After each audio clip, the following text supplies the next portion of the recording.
Hi, my name is Caroline Lasersohn, and I'm making a few videos that discuss some of the basic information you have to know to get your private pilot's license.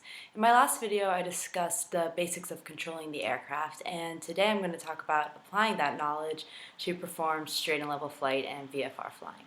Basically, all flight maneuvers like turns, landings, and takeoffs are just deviations from this fundamental operation. When getting your VFR or Visual Flight Rules license, one of the first things you learn how to do is maintain straight and level flight. VFR flying means you fly the airplane without depending on the instruments, and you fly by mainly looking outside to see where your aircraft is positioned in relation to the horizon. When you look outside the windshield, you can see the top of the nose of the plane is a couple of inches below the horizon. If this distance becomes smaller, the pilot knows the plane is ascending, and if this distance becomes larger, the pilot knows the plane is descending. Maintaining level flight is accomplished by knowing what this gap is supposed to look like by cross-checking with the instruments. Bank angles can be seen when the horizon is perpendicular to a certain place on the nose. It changes from plane to plane and even if you're turning left or right, but with practice it becomes easier to know where the horizon is supposed to be positioned. Straight flight is when the nose of the plane is completely parallel with the horizon, but because the nose is not really a wide reference point, it's difficult to tell whether the plane is slightly banked to one side or not. Looking out the left and right windows and seeing where the wingtips are in relation to the horizon can also determine bank angles, and it's generally easier to notice. If the wingtips are an equal distance from the horizon, then the plane is flying straight, and if one is closer to the horizon and one's farther than the horizon, then you know the plane is banked to the left or to the right. The horizon-nose relationship is also helpful for heading. Just choose a spot on the horizon, note where it is in relationship to the nose, and make sure it stays in the same place. This helps you maintain a direction without constantly checking the compass. Slight changes in the visual perspective can actually equal big changes overall. So what looks like a couple of centimeter change in the gap between the nose and the horizon can actually translate into a 100-foot change in altitude. Also, airspeed affects the angle of attack and therefore changes the visual picture. That's why it's important for the students to not be constantly moving the controls, and only slight corrections should be made when necessary. Trim helps relieve the pilot of continuous control input and makes flying much easier and less exhausting. Like straight and level flight, level turns are also an important concept for VFR flying.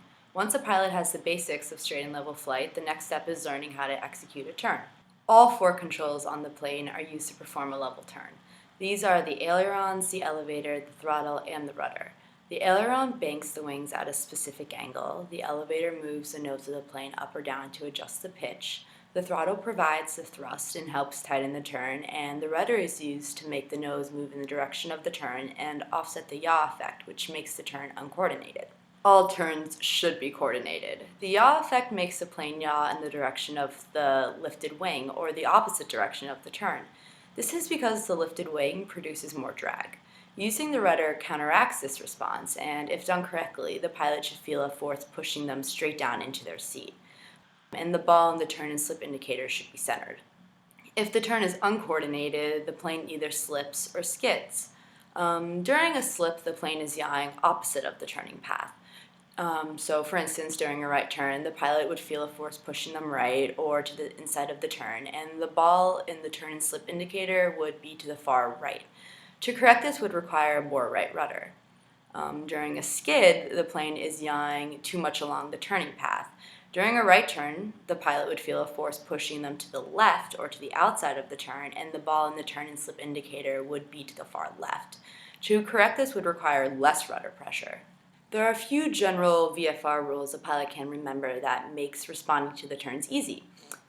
So if the nose starts to move before the turn starts, the rudder is being applied too soon.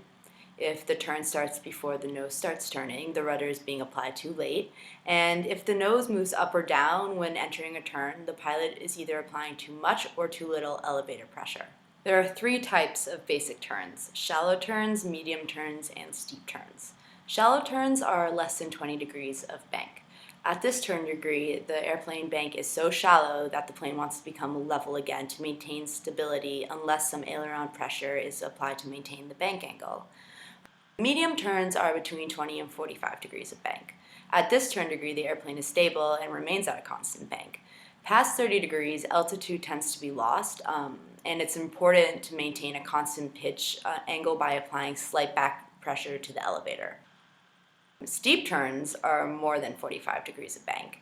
At this turn degree, the airplane has an overbanking tendency that causes the airplane to overcome stability and increase the bank angle unless aileron pressure is applied to keep the plane at a constant turn rate. For all bank angles, rollout must be started before reaching the desired heading.